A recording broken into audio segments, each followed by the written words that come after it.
forming these relationships with some of the guys at my fire department that have been extremely helpful and mentors to me, it's just excelled everything. And that's really what just kind of pushed me over the edge to make me completely fall in love with the job and with the fire service.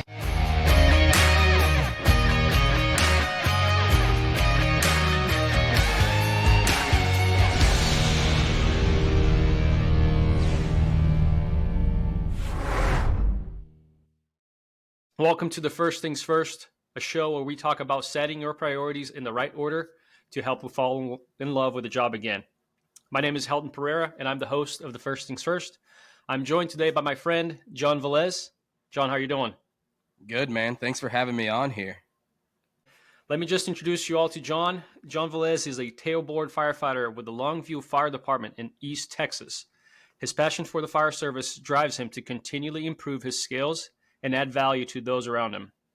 As the host of the Tailboard Misfits Podcast, John challenges fellow firefighters to challenge the status quo and commit themselves to be the firefighters the fire service needs.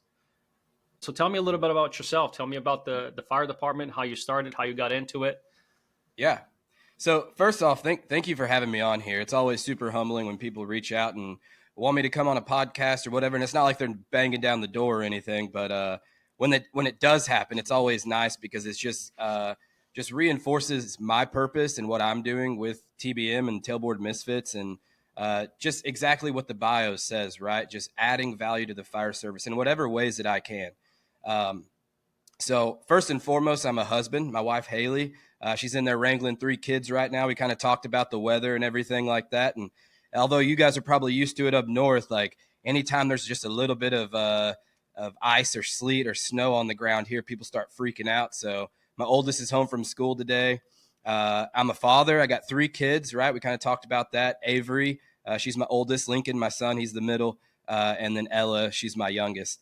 And, if it wasn't for them, I probably wouldn't be here today. And if it wasn't for my wife coming into my life, I definitely probably would not be sitting here talking with you. So I'm super thankful for those people right there. That they're everything to me, and they're the reason why I do the things that I do. As far as my fire service journey, I guess it started probably 10 years ago now. I think we're over the 10-year mark now. I went to Fire Academy, did the whole Fire Academy EMT school thing here in Texas, and I got on with a volunteer fire department where a lot of my family was on at, and it's the Paine Springs Fire Department in East Texas. If anyone listening has any clue where that is, it's like the Cedar Creek Lake area. And what I've come to realize about them now that I wish I understood then is they are a fire department that are actually blessed when it comes to fire duty. They have like a mutual aid response area where they're going with, towns around them, that they're all relatively small towns. So they all respond with each other just due to manpower. And I got to see a lot of things. And granted, I had no clue what I was doing. And looking back now, we probably did some dumb things. But having that experience under my belt now and learning the stuff I've learned now, I can look back on those things and justify or really critique what we did, on those things. And this is just a bunch of really good group of dudes down there.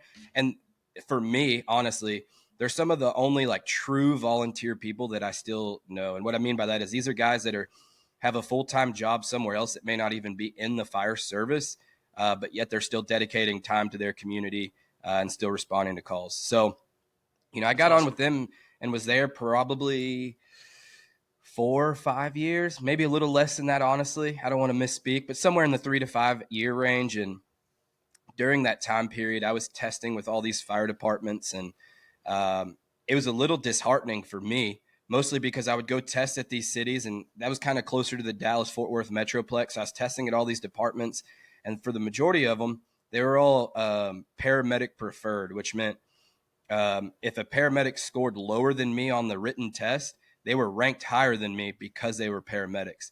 And so I would go and not to toot my own horn, but I was a pretty good test taker, and we're talking about civil service exams. They're not that difficult. And just because I would score high, but a paramedic scored less than me, they would automatically get ranked higher than me. And so I was just getting passed up and passed up and passed up. And I tested dozens of places, and that just kept happening. And then, I made it through a couple different processes, and for one reason or another would get, tossed to the side, whether it be the polygraph, that's a really pain in the butt to take, or the psych, or the physical agility, because at the time, physical fitness wasn't a huge priority to me. I just got, very discouraged, and it got to the point where I was like, maybe God doesn't want me to be a fireman. And so I did what everyone does, right? At least here, I went to private EMS, and I worked for private EMS for 5 years. Um, I eventually got hired for Jacksonville Fire Department here, still in East Texas, where I worked a little less than a year before I got hired here in Longview. And everyone talks about their, like, when their eyes were open to what the fire service actually was, and that's why I really don't tell a whole lot of people that I've been in the fire service for 10 years, because the moment I walked into the fire department in Longview, that's when I was really exposed to what I now perceive to be the fire service. And really when I started to excel my knowledge and experience and training and stuff like that. And I'm just very blessed to be there at this point. That's awesome, John. Tell me, so I like how you put that. I myself as well, I started as a volunteer, did that for a year, and then fell in love with the job to a point where it's like, man, I want to do this for a career. So I want to ask you about that first time that you stepped into the firehouse, whether it was the volunteer firehouse or your career house, either in your first department or here in Longview. What was that feeling like to step into the firehouse? What came into your head? What were the kind of thoughts that you had? Was it everything that you saw in the cartoons and the movies, or what was that feeling like? Yeah, so I'd love to hit on both of those, because I do remember the first time I stepped foot into that volunteer firehouse, but the first time I stepped into the firehouse that I now work in, it was also a completely different experience. So um, when I first stepped foot inside of the Pain Springs Fire Department, I remember it was a training night. They get together. I believe it's like every Monday or every other Monday, and they do like some type of meeting and training. And I remember walking in, and the training for that, they were doing some type of ropes training. And I thought that it was the coolest thing in the world, right? And it was what I now know to be something fairly basic, but it was still the coolest thing. I'm like, this is awesome. This is everything that I thought it was going to be. You've seen the fire trucks, seeing the other firemen there. And man, I was just like, this is what I want to do. Like, I'm glad that I went through with the fire academy, because this is exactly what I want to do. And that moment really kind of sealed the deal for me. And just being around a few firemen and getting to know them and seeing them work with ropes, and just the knowledge and the passion they had for stuff like that was like, wow, man, this is super cool. And then, like, I go through everything I just told you, right? I was discouraged. I went through everything, like thinking like maybe I'm not supposed to be a fireman, and I, ultimately end up in Longview. And I like to brag about my firehouse, because I think it is the coolest firehouse in Longview, but it's a pretty cool firehouse in general. The fire station that I first stepped foot into was Station 1 in Longview. It's downtown. Longview is a fairly old town. And my fire station, it was built in 1936. So technically speaking, it's 3 stories. It's 2 above grade. We have the apparatus bay, and it's still got the brick floors. And we have 3 poles, brass poles, that we still shine up every Saturday. And then upstairs is the living quarters, and downstairs is it's the basement, but it's our gym. And I just remember stepping into that fire station, was just like, oh my gosh, like, this is where I want to work. Immediately, I set my sights on wanting to be at that fire station, and that's where I wanted to be at, just because of the history. And it's super cool. The guys there, like, every single one of them, in my eyes, they're firemen. Like, that was my definition of firemen right there, before I knew anything. And so I just remember being just infatuated with the history of the station, and the guys that worked there. They were all, now I know because I lived that life, but they're all, essentially getting beat down every shift. It's a busy station, but yet they were so passionate about the training that we were doing for that day. They had no bad attitudes towards the new guys, and they were very welcoming. And man, just their willingness to accept us as new firemen, and willingness to show us what they knew through experience, man, it blew me away. And I was just like, I remember at that point, which I know we're going to get into it, that really started for me, where I was just like going uphill, uphill, uphill. Man, I was just so excited to be there. I was loving every bit of it. My wife was annoyed with me because I was coming home and telling her every single thing there was to know about work. And man, it was such an awesome experience. Man, that's good. So dig into a little bit more about that love. Like you finally made it. You've been waiting for years to get into the fire service as a career. You've tested, you've worked at EMS for a little bit, waited your time, waited for God's timing. Um, this is your time now. So tell me like what made you fall. Obviously, you already talked a little bit about what made you fall in love with the job, but now you're in love with the job. You're in it. You're doing it. You got apparently some good mentors. So talk a little bit about how those mentors made a difference and made an impact on you, and what that feeling was like to what made you want to do what you do. Obviously, you started a Tailboard Misfits, or you inherited Tailboard Misfits from a friend of yours. So talk through a little bit about that love for the fire department at that point. Yeah. So, although it's not like the best thing or anything like that, when you get hired on in Longview, you get sent through an orientation process, right? And it's typically 2 to 3 weeks, which I think everyone can agree is not enough time. But so many departments have to deal with limited time to get people on the line, and so you're coming in with certs. Yeah. There's no recruit school. Not actual school. This is our recruit school. Like, we're going to teach you what we call the Longview way, and it's how we operate in Longview. And during this process, you get sent to these crews that have proved themselves in a general area and are acknowledged as knowledgeable and experienced in what they're about to teach you.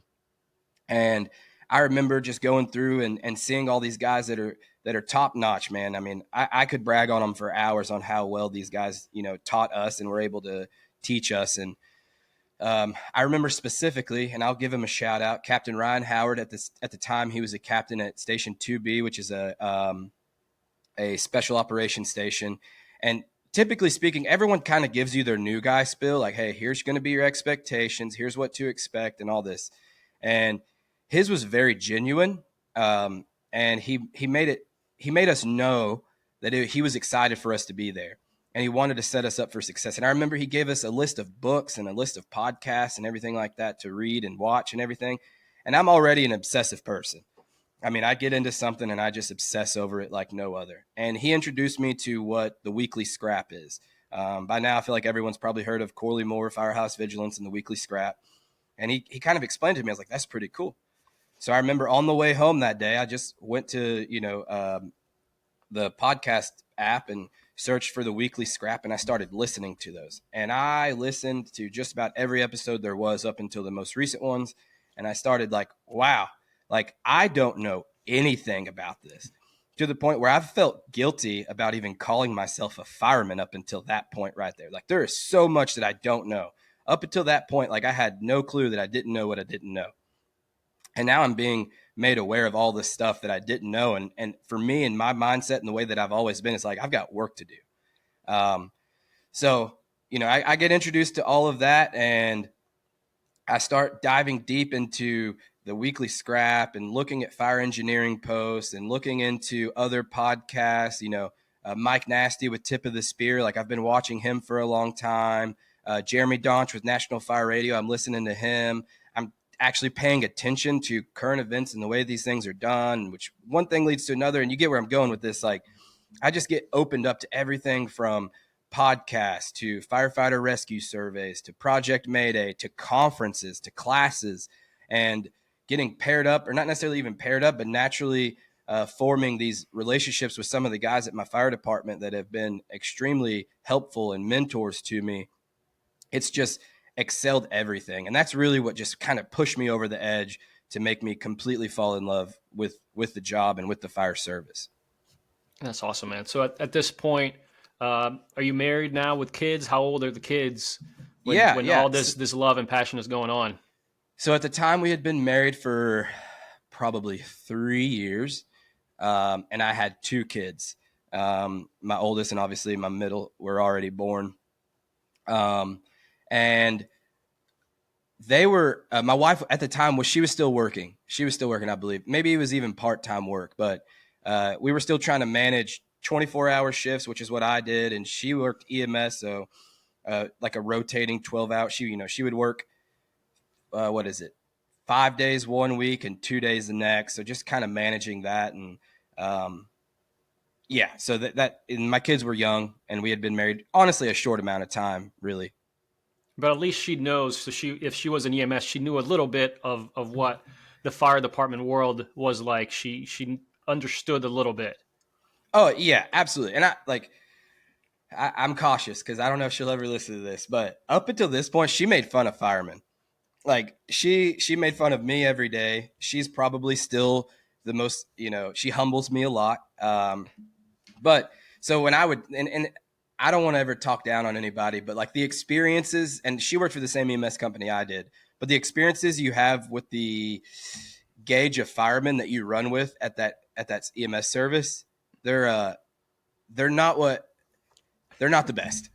Okay, they're not the best, and so me They're getting firemen. involved, yeah, they're yeah, and so me getting into the fire service, she's kind of just like playing it off at this point, and almost like I wish I would have known then. She probably found it annoying, to be honest with you. She was probably very tired of me coming home and just being over the moon about my job and everything like that. Because if anyone listening to this has ever worked private EMS, it sucks. There's no way around it. It sucks. It's a grind every single day, and so she was living that life while I was living a job that I very much loved and was in love with. So That's that's awesome. That's awesome. So let's talk a little bit about that. I think is it at this point that you take over Tailboard Misfits? Is it at this point that you start preaching your leadership and mentorship? How does that come about? yeah, so I had been on the job in Longview for, I would say, 2 years. I mean, barely any time. And I came in as a medic, and you know, it's weird to admit, but if you come into our fire department with your paramedic, your rookie year is almost inexistent. It lasts about as long as the time it takes for you to start FTO on the ambulance, because we run ambulances. Mm-hmm. And then like I don't it's hard to say because the guys that from my fire department are going to understand what I mean when I say this, but when you ride the ambulance, the expectations of you are pretty low. And what I mean by that is we're a busy EMS service, and so you're not expected to really come with the engine crew to go train. You're not really expected to help clean up. Like your job when you're on the ambulance is run calls, take people to the hospital, and come home and chill because you're going to get beat down. And so I rode the fire engine or the truck for probably 4 months before I got thrown into FTO. And then once I was out of FTO, it was just, what I would consider now business as usual. And so during that time frame, and I want to hit on this because I know some people have probably walked through the same thing. Like, man, I came in with a little bit of experience. I came in with EMS experience for sure. And I was so eager because I'm around all these guys that I perceive to be top-notch firemen. And, I want to make a good impression on them, and I want to work hard and do these things. And, we all fall short sometimes. But I wanted to be consistently show up and be good. And I was very impatient. And what I realize now to be like just the generation that I've grown up in, realizing of instant gratification. And, it's a deep conversation, I guess, if we wanted to get into the weeds of it. But I was really trying to allow my words, what I was talking about, to prove my worth to those guys. When in reality, like, I'm those guys now, and I could care less what you've done in the past. And it's not even that really. It's just like, show me. Like, don't talk about it, but prove it, on a call, on the fire, in the firehouse, on training. Like, allow your actions to speak for what you're saying.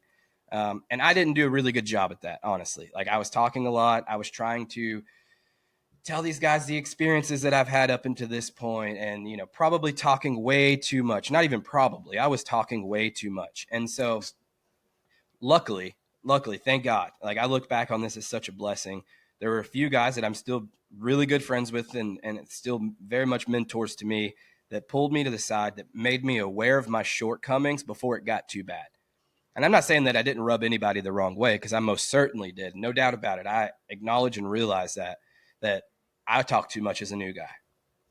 It wasn't really known to me, the whole, hey, shut up and listen, like all these things that are known to us now, to me now, like, they weren't portrayed very well to me from the get-go, right? Like, I had to figure that out on my own, and I did. Trust me, I did.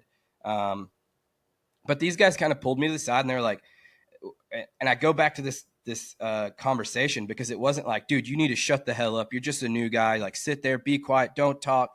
No, it wasn't that. They weren't degrading at all. what they said is, hey man, like, we don't think you're a bad dude. We could tell you know what you're doing and you're working hard and everything, but we care about you. We care about your long-term success here, and we want you to get a hold of this before it gets too bad, before it gets worse. And so these are the things that you really need to work on. You need to shut up and listen more. We don't care about your experiences. Yes, if someone asks you about it, then you can share it. But for the most part, man, just understand the crowd you're around and understand where you fit in that, ranking structure, more or less. And I was like, noted. And from that moment on, I'm like, okay, that's those same group of guys introduced me to the whole concept of leadership and where to turn to that. And kind of that's when it started really progressing. And I started, really paying attention to those things about leadership and mentorship and, through relationships that I had built there with guys on my crew and not on my crew, I really started to what I would consider to be turn the page. Did I fail sometimes? Was I still talking too much in some circumstances? Sure. But it was a work in progress. And what I like to tell people is like, God wasn't done with me yet. He's still not done with me yet. And I'm still working through those things.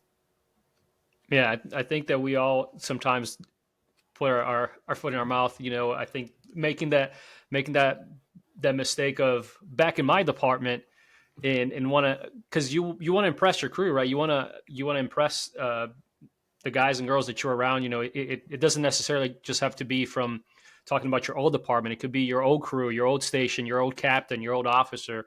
And so, yeah, those things tend to come. I think there's that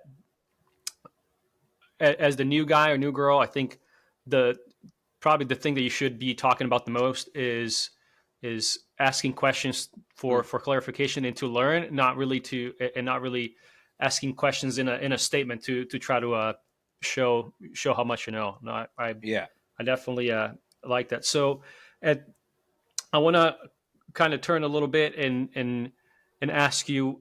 So you're in love with the job. You kind of have just more or less been put in your place.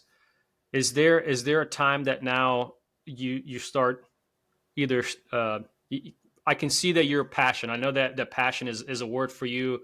You've talked about how you've looked up the definition of passion and grit, right? And so I want you to talk a little bit about that, and then talk about any struggles. Did you have any struggles trying to portray your passion? Because obviously you already said you're a passionate guy. You're in love with the job. You want to tell people how much you know and show them that you can be an asset to the crew. Is there a hard time that you now feel like you're hitting a wall? Like, hey man, I love this job. I want to do this job. I want to be good at it, but I'm hitting a wall with either the guys at the firehouse or the department. And does that create any tension there for you? Yeah. And, I'll start by saying this, that the guys that I've learned from at my fire department that have really poured into me, and not just me specifically, but just new guys in general, right? The information that I was getting fed were a lot of the stuff that you and I know and perceive to be the way things should be at this point in the fire service, right? Interior firefighting with smoothbore nozzles, prioritizing the search, not necessarily delaying water supply, but like making sure that we're getting a search initiated prior to ever establishing a water supply, right? Certain things like that I had been made privy to weren't they were not fully accepted yet at my fire department. So there were people that still believed in what they had been taught up until that point, right? And I would find myself having these conversations with people, and like, probably at this point, knowing what I know now, went about some of those. First and foremost, I probably shouldn't have even been involved in those conversations from the get-go. But being involved in these conversations and really just approaching them poorly, and understanding that training, when I show up to work every day, my priorities aren't to go sit in a recliner. My priorities aren't to get to the gym to work out. My priority first and foremost is to serve my crew and those around me. And then secondly, it's to train, right? If I can get a workout in after training, like, that's what I'm going to do. I show up work early to be able to get some physical fitness in. That way, when I come to work, the priority is training. And so when I got around some of the guys that didn't see it that way, I almost wrote them off. Like, those guys are they're not good firemen, blah, blah, blah. The whole shitbag conversation. Like, I wrote those guys off. And the first conference I ever went to, I'd been to a few classes, but the first conference I ever went to was the Mile High Conference in Denver, Colorado, 2 years ago now at this point. And I remember I was sitting there watching the Standard, the guys from the Standard. They were giving a presentation. And towards the end of the presentation, they started just opening up for a Q&A session. And one of the guys stood up and he asked that question. Like, what about these, recliner riders, these shitbags at the fire department? Like, how do we get those dudes, like, right, he's asking a question specifically about them. And I remember one of them, it was like, man, you're just looking at it the wrong way, more or less. Like, those guys aren't shitbags. They're the reason they are the way they are for a reason. And he asked that question, like, man, do you think his wife thinks he's a shitbag? Do you think his kids think he is? And I was just so convicted at that moment. It was like, oh my gosh, like, and at this point, I'm studying leadership. I'm reading leadership books. I'm listening to leadership podcasts. And I'm like, I am an idiot, because I think that the only way that I'm ever going to create any influence with these people, or I asked myself, do I think the only way I'm going to create any influence with them is treating them the way that I've treated them? No. Like, right. My eyes have been open to this, and I don't want to ever claim that I've learned all this myself, because through mentors and just getting pointed in the right direction. But they always ask me, like, why was Jesus such a good teacher? Right. He's the all-knowing. He knew everything. But what did he do? Well, he asked questions. And that was something that I was not good at. I was so ready to just insert my opinion rather than ask questions and see things, right? The whole seek first to understand rather than be understood. And I was ready to be understood. Like, I want you to understand me rather than understand where they were coming from and listening to them.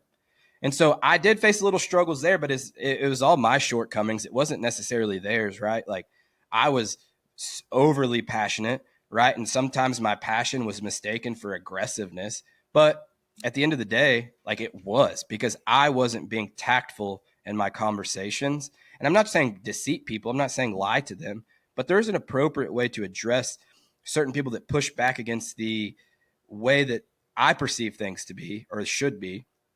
And I just wasn't doing a good job at that. And so really, it was just through like trial and error, learning, mentorship, that I was really able to, and I'm not saying that I'm perfect at it now, by no means am I, but really just dial in the way that I have, when I do find myself in these conversations now, really, be tactful in the way that I try to figure out what, ask good questions and see where they're coming from. And then present my idea through a question. Like, hey, what do you think about this? No? Okay, what about this? You know what I mean? Like, rather than saying, well, you should be thinking about it this way, or this is the way we should be doing things, rather than doing that and pushing it down their throat. Because if you've ever had those conversations before, what does the other person do? They just shut down. They're not going to talk to you. They write you off. And, I love the quote, like, I think it's Rob Ramirez. He either told me this or he said it on a podcast. He's like, I don't work for a fire department. I work for the fire service. And I love that, because it's true. We do work for the fire service. But what good am I doing to those around me if I'm not, adding value to them, right? I don't want to work at a place where people hate me and look down at me and say, like, oh, that guy, he's worthless. He doesn't care about people. Like, I don't want that. I want, like, this is where I live at, right? Like, my fire department is where I live at. It's where I stay at. And one day, in the very far future, like, I want to be a company officer, and I don't want that perception to follow me to the company officer level. And so I've really tried to work on those things, because I haven't always been perfect at it. I haven't always been good at it. And so what I've really tried to do is, like, okay, focus my attentions at home, because yes, the podcast, and I want to reach people and I want to add value to the fire service and I want to interview cool people, but it's all for selfish benefit. It's because I want to learn, and I want to learn from other people's experiences, right? So that way, maybe I can add value to someone else and through other people's experiences. And that's what's the beauty of podcasts and articles and, whatever the case is, social media posts, is like, I can learn from other people, and not everything's applicable to me, but maybe it will be. Yeah, I can completely empathize with you there. That feeling of being in love with the job, knowing when the right time is to say things. I share the same experiences of going out and taking classes outside and being so excited and so pumped about the job that then you try to bring it back to your department, and then people feel like you're trying to shove something down their throat, and people are like, whoa, pump the brakes, Yeah. the one thing that you said that I think it's beautiful is knowing the difference between the fire department and the fire service. Sometimes we just get upset and irritated and angry with if whether it's the fire department, the organization itself, or whether it is people in the fire department. And we got to forget that the fire service is really the bigger picture, right? It's the thing that we were called to do, is the thing that I believe that's the calling of being a firefighter, is to serve people, and it is to serve the fire service in a whole. But you specifically, I've heard you say this before, and at the end of the day, the fire department, my fire department, it still is the fire service. So I can't just be putting out content, going to conferences, taking classes, listening to podcasts to try to improve the fire service. The fire department that I work at is the only place that I can affect change. So whether it's the rookie sitting next to me on the tailboard, or sharing something with an officer, or giving out ideas to the leadership, and also giving a plan of action to go with it. That's how we are going to improve the fire service in our fire department. Yeah. So I like 100%. that. Yeah. And, And I realized that, in my opinion, not too late, like at all. But I was at a point where I was ready to write off certain people in my fire department because I felt like there was, I'm never going to get through to them. They don't know what they're talking about. Like, I'm listening to these guys that are telling me that they've lived this. Like, and so once I realized that, it's like, okay, take a step back. Like, these guys are actually good firemen. When a fire drops, they do their job and they perform it well. And I had to just realize that, man, like, just like you said, my fire department is part of the fire service. And so I want to serve these guys. I want to be in a position to where I can add value to those people. And stepping back and realizing, for me personally, it's just going to take time and patience, because there's certain people that just aren't going to listen to me purely based off my tenure at the fire department. I could have, we could get a 20-year dude from a different fire department and he would be at the exact same situation I would be. Right. And that's just the law of the land. And it's just the way it is. And I'm not saying it's right, wrong, or indifferent, but that's just the way it is. So it's just going to take patience and a lot of work to build relationships and influence with these people. and not everybody is ate up and excited about the fire department like certain people are, right? Like you and me, or other guys and girls that are out there taking classes and listening to podcasts. Does that in a way make you less excited, or does that issue, I wouldn't say issue, but like that struggle, does that change at all, like your how excited you are to do those things, or does that make you a little bit less in love with the fire department, or a little bit less in love with the job? How does that affect you Yeah, overall? How those types of people and that type of, I guess, negativity in a way sure. affect? No, dude, that's a great question. And I'll tell you a story real quick. Literally yesterday, I was just involved in a very disheartening conversation. Um, and at the root of it was nothing more than envy, really, or jealousy. And it is exactly like you were talking about, right? Like, it was a lot of negativity. And man, I was texting a friend about it. I was like, this is super disheartening. And it was like, it was discouraging, right? And if a brand new fireman was a part of that conversation, like, I fear that they would have been absolutely ruined to what we do at our fire department and for the fire service as firemen. But it doesn't affect me in a way. Like, all it does is reinforce the reasons why I'm doing what I'm doing, right? It reinforces me to know, like, hey, if there's one person that thinks this way in the fire service or the fire department, like, we still have work to do. If anything, it fuels me, right? And I'm lucky enough to be around one of the crews I was talking about earlier that are able to help with new hire orientation, right? I'm lucky enough to be involved with those types of firemen. And so we're able to infect those firemen early. Like, we're ready to, as firemanship and the Brothers in Battle cadre would say, spread the poison, early in those guys' fire department to make them understand that what we do is important, firemanship is cool, and that this is the best job in the world. So is it disheartening in the moment? It's disheartening because I'm just like, man, why do you not see this? Like, why do you not see this the way that we see it? Like the way that it should be viewed. But it also acts as a fuel to just continue doing what I'm doing, just to keep my head down, to still love people regardless of their viewpoint, right? Resonate with them and understand where they're coming from. And I do resonate with people and understand where they're coming from, but just know that there's just still work to be done. And it's not discouraging for me. It's never going to make me stop doing what I'm doing. It just means that there's more work to be done. That's awesome, man. Now, one of the first things that you said when you started the podcast was that you're a husband, you're a father, and then you're a fireman. So let's talk a little bit about that passion and mentorship. You talked about how leadership and mentorship doesn't just, you try not to focus that just at work, but you also try to bring that back to the home.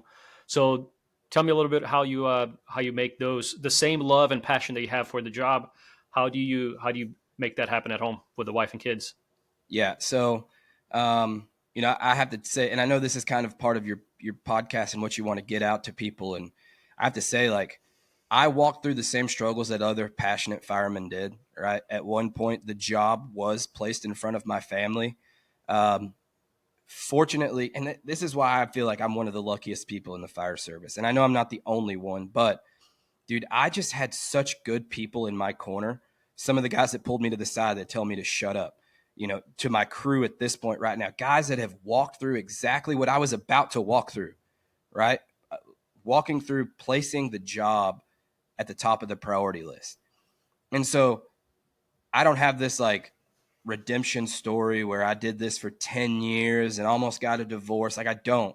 My relationship got pretty terrible, right? We were staring divorce down the eye, right? But I had people in my life to say like, hey, bro, this is what you're doing and this is what you need to change. And I guess when it really hit me was just like I started diving into leadership and I started diving into mentorship and I'm getting all of these things. And my wife would witness me have these passionate conversations about leadership with people, right? Specifically, one of my really good friends that I do the leadership podcast with, Brad Conrado, she would witness me have these conversations with people like him and him specifically. And she was like, almost calling me out, telling me that I'm a fraud. Like, you don't do any of that. And I was just like anyone would be when they get called out specifically by their spouse. And at first I was very defensive. I'm like, what are you talking about? Yes, I do. And, I won't say we get into a fight because me and my wife really don't fight. We just bicker at each other. But it was really convicting, man. And I had to take a step back and just realize, like, you were right.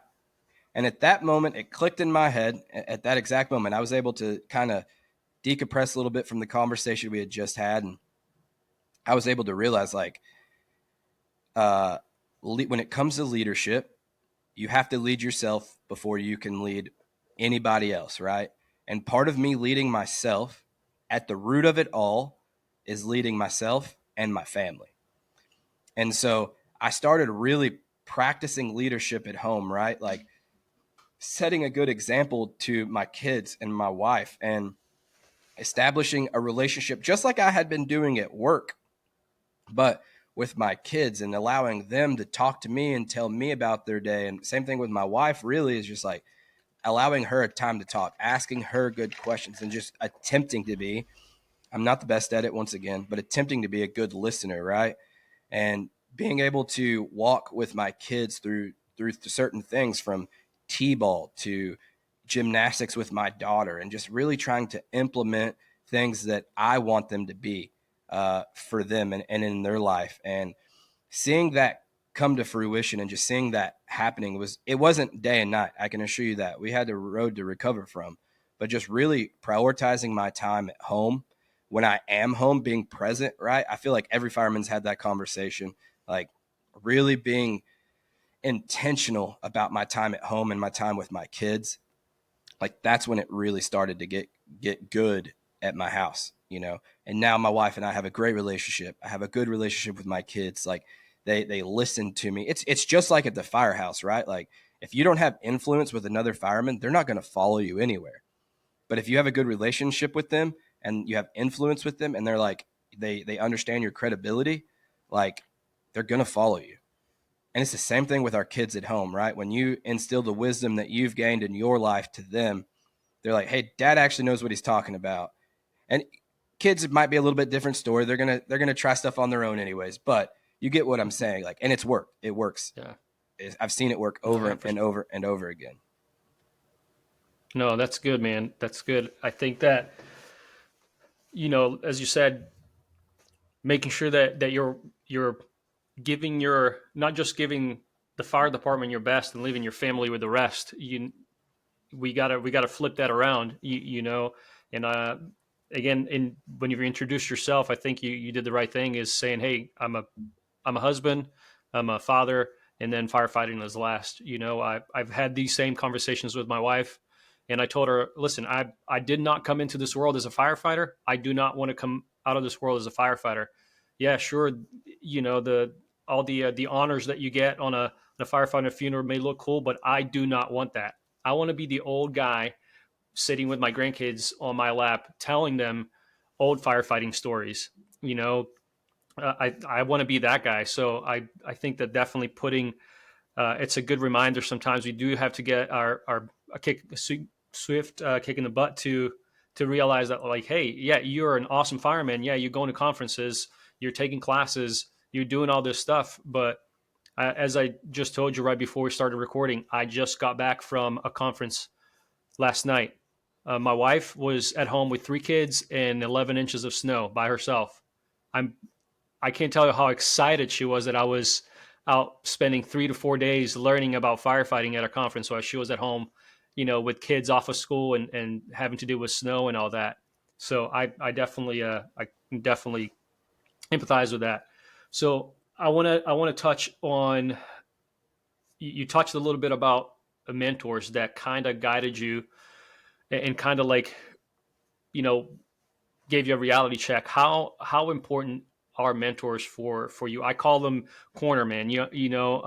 If you're into grappling, wrestling, MMA, or boxing, you know how important a cornerman is.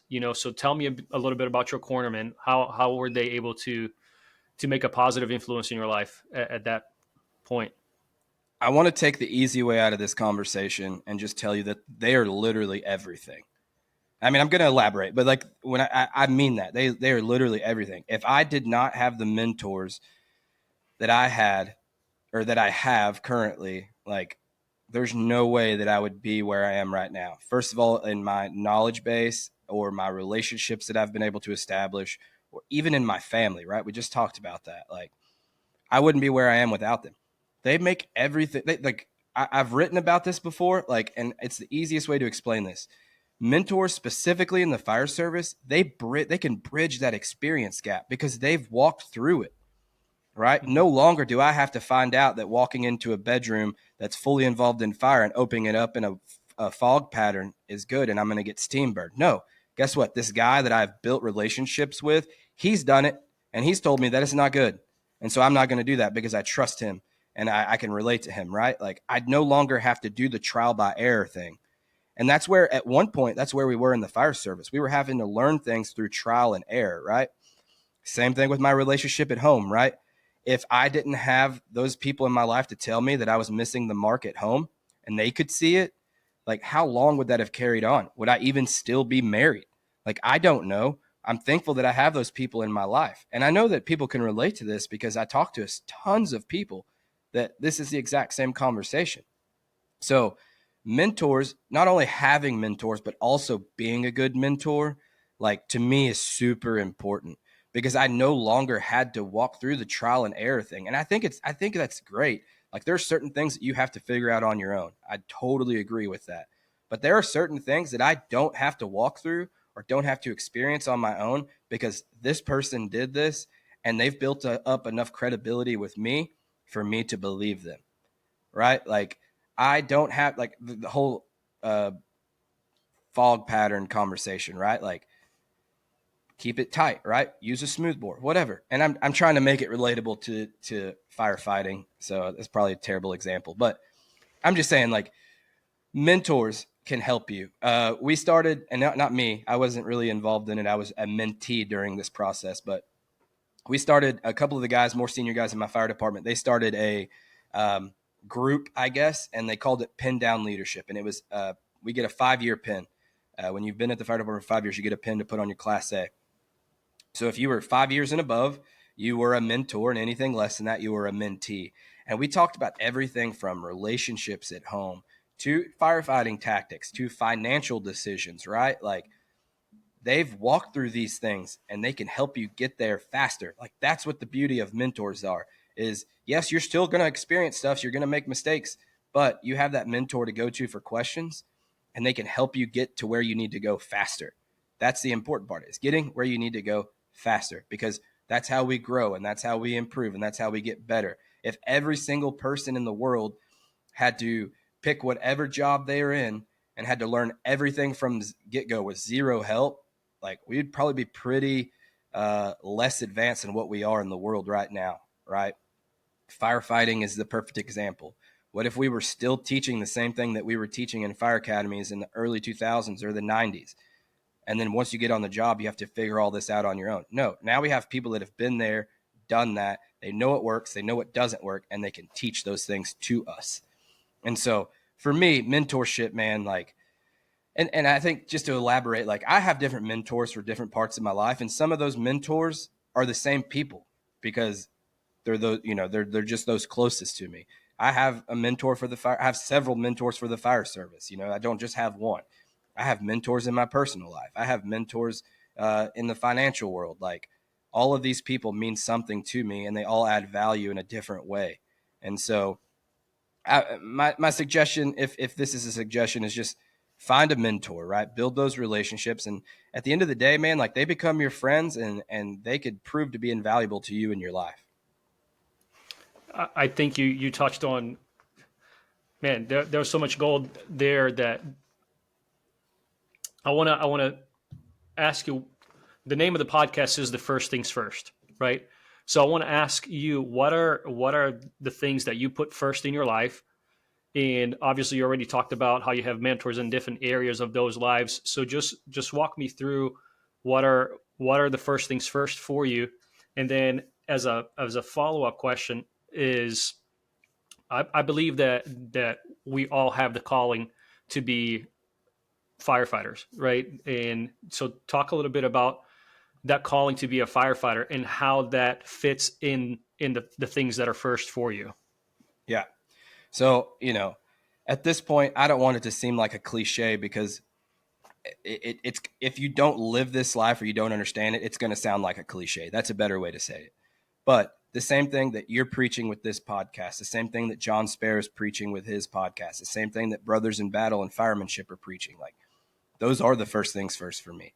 Faith, family, fitness, fire service, like, all of those are. But the first thing for me is my faith. And, my spiritual walk is going to look different than yours, Helton, and it's going to look different from other people's. And I'm at a different stage in my spiritual walk than other people are. And I think that, first and foremost, that's okay. But you have to prioritize that. And, man, like, I have struggled with a lot when it comes to faith and my spiritual walk, to elaborate a little bit. Like, I grew up Catholic, and for me and my experiences, like, I've talked with people and their experiences were completely different growing up Catholic. But for me, like, Catholicism was super religious and it was super spiritual. But for me personally, I lacked that relationship with Jesus. Like, it was very monotonous. If you ever went to a Catholic mass, you show up and it's practically the same thing every single Sunday. And I just didn't have that. And, through hardships with the church, my family stopped going. And it wasn't really until my adult life, really with my wife, that I started going back to church. And then through mentorship with certain people, they're pointing me in the right direction when it comes to that and walking with me. And just recently, and I'll throw out a shameless plug. I don't know if you listen to the Sean Ryan show, but Sean Ryan just had a guy on there, and his name is Lee Strobel.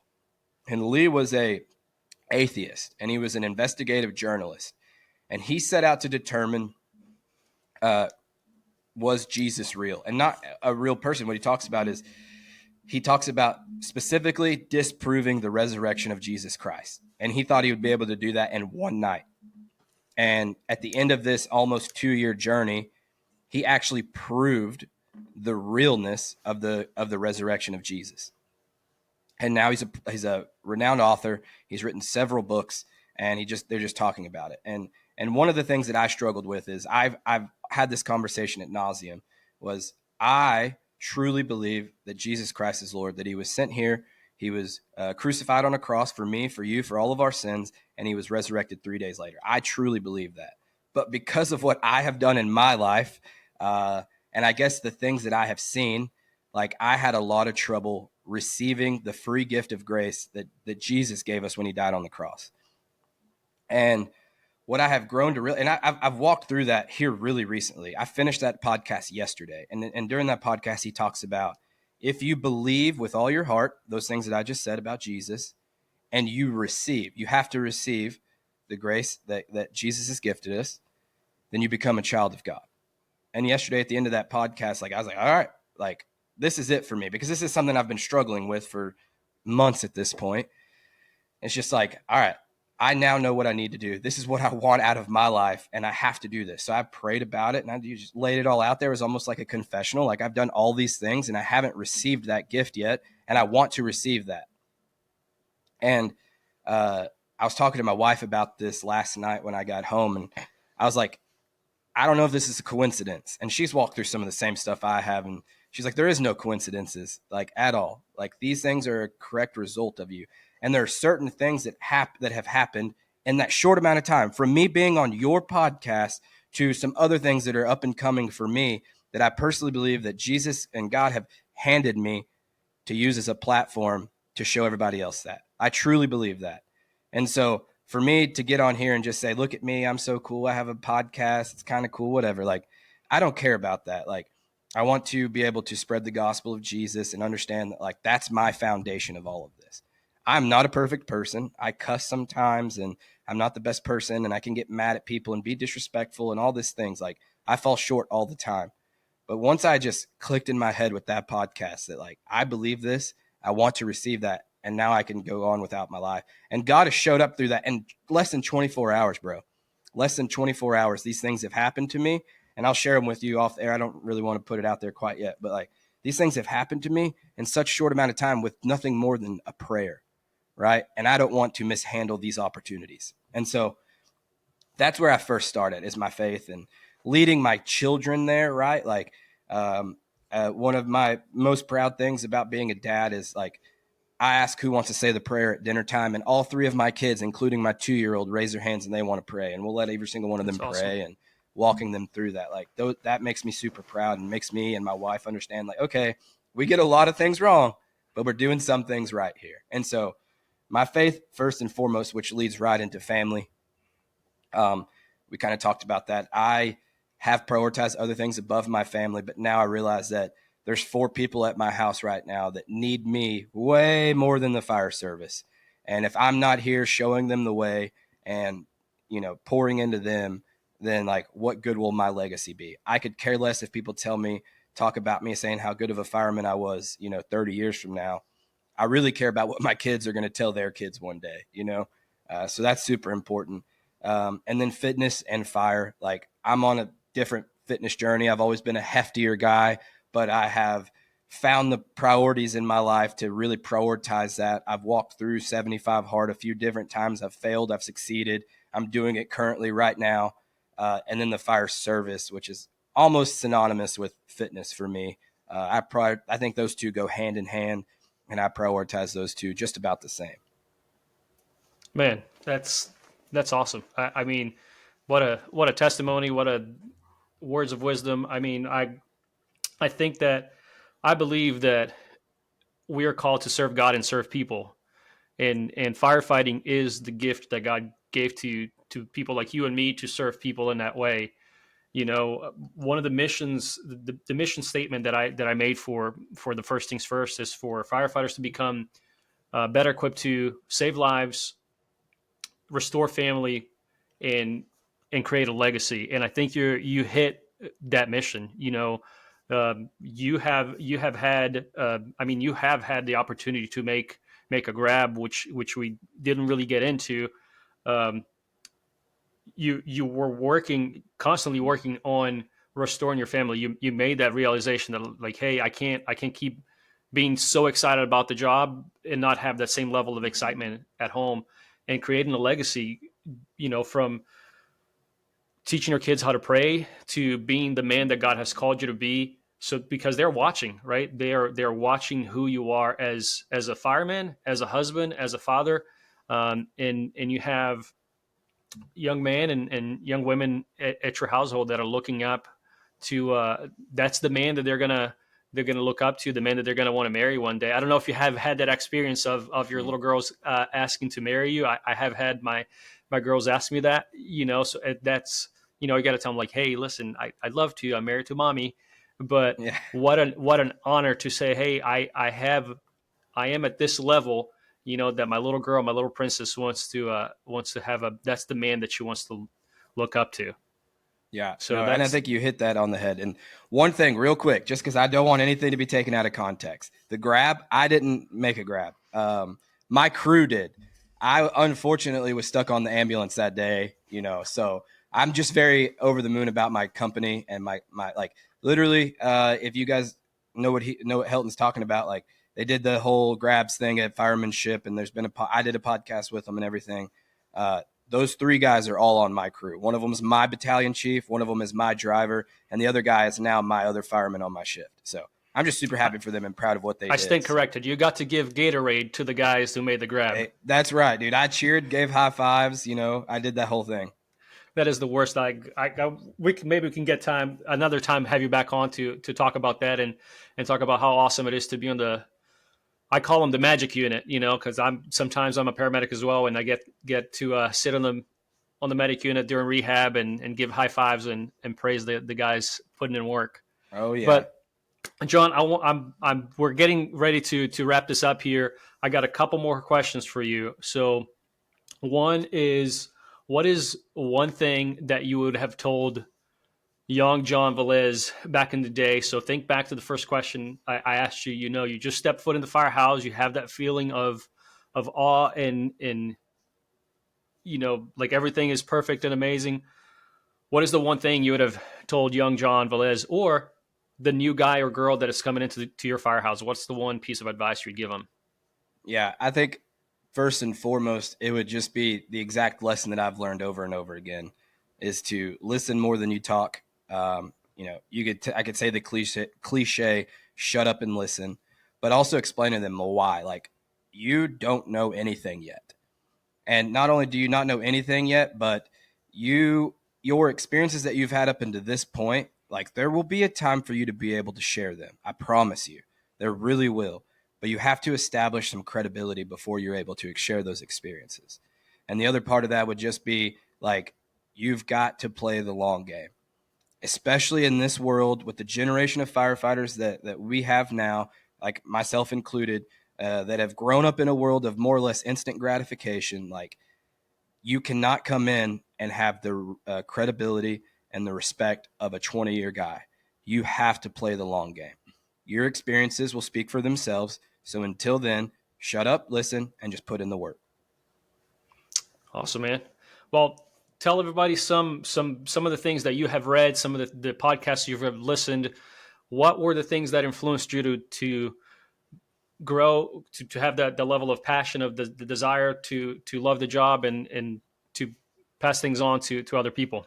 Yeah, so I'm an engine guy. I love the engine work. I experienced the whole truck thing, and I didn't realize the truck wasn't for me until right after I cut my first hole. I was on the roof, and I was like, how the heck am I getting down from here? I did not like that at all. So I'm an engine guy. The book that I would recommend to anybody to get a hold of, and whether you get the hard copy or the PDF file, is The Book of Andy with Andy Fredericks. That really started to make me understand engine work and understand water and why we do some of the things we do. And if you don't think that book is influential, that dude's pre 9/11. He died in 9/11. Rest in peace. But his teachings are still so applicable today, 20 something years later. And so get a hold of that book and read it. Obviously, the Bible. I have not read it to its conclusion yet, but read the Bible, and then any leadership book you can get your hands on. For me personally, it's anything by John Maxwell. I'm a Maxwell nut. I've said that a million times on podcasts.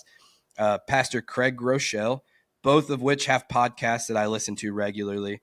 Other ones would be At the Table with Pat Lencioni, anything from Andy Stanley. There's a podcast called The Leadership Podcast. And one of the things that I love about all of those podcasts that I just talked about is they're all biblically based. And if you're curious about why they're all biblically based, is because Jesus was the ultimate leader. I mean, his leadership principles are everlasting. Like that's what they all teach about. I mean, everything can be tied back to the Bible and scripture. So I love those about that. As far as the fire service goes, some of the ones I listened or listed already, right? The Weekly Scrap, which is awesome. The National Fire Radio with Jeremy Donch, Tip of the Spear. Those three I listen to fairly regularly, but there's so many other ones, right? Like Preston's Relentless Rejects, Tailboard Misfits. No, I'm joking. What else? The Third Alarm Firefighting, Student of the Game with Danny B. Like, there's so many out there that all are unique in their own specific way, and just find one you like and listen to it. Not every podcast is going to be what you want to listen to. Yeah, I think that about covers it. All right. Awesome, man. I'm going to throw a curveball here at you. We didn't discuss about this, but it just came to me at the moment. And if you don't have one off the top of your head, it's all good. But what is the one Bible verse that you either live by or that has made a huge impact on your life? Oh, I'm not great at quoting scripture, but it's one that I've recently, it's just personal to me. And it's very recent. I want to say it's out of John.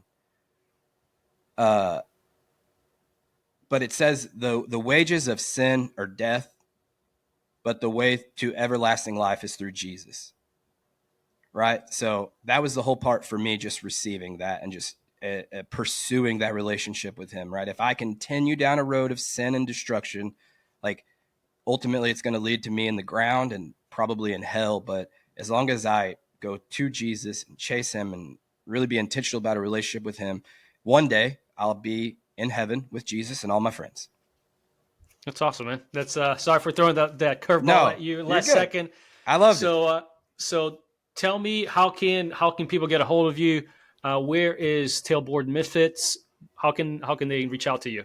Yeah, so Tailboard Misfits is going to be on pretty much every social media, I guess. Facebook and Instagram, you can just search Tailboard Misfits. Also on YouTube as well, Tailboard Misfits. And then the podcast you can find on YouTube. You can find it on Spotify and Apple. Me personally, you could just search John Velez Jr. My dad's on Facebook. So if you add like an old Mexican looking dude, like that's my dad. He'll probably accept it because he doesn't know any better. But Junior, that's on Facebook and on Instagram.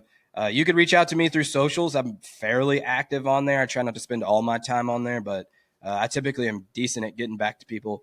But also throw my phone number out there because I've had people call me, which has been super cool. And so it's 903-530-6240. Yeah, and you got any questions? You just want to chat, establish a relationship, dude, hit me up. I love that kind of stuff. All right, John, once again, thank you for coming out and spending some time with me. And for everybody, I'll see you guys next time.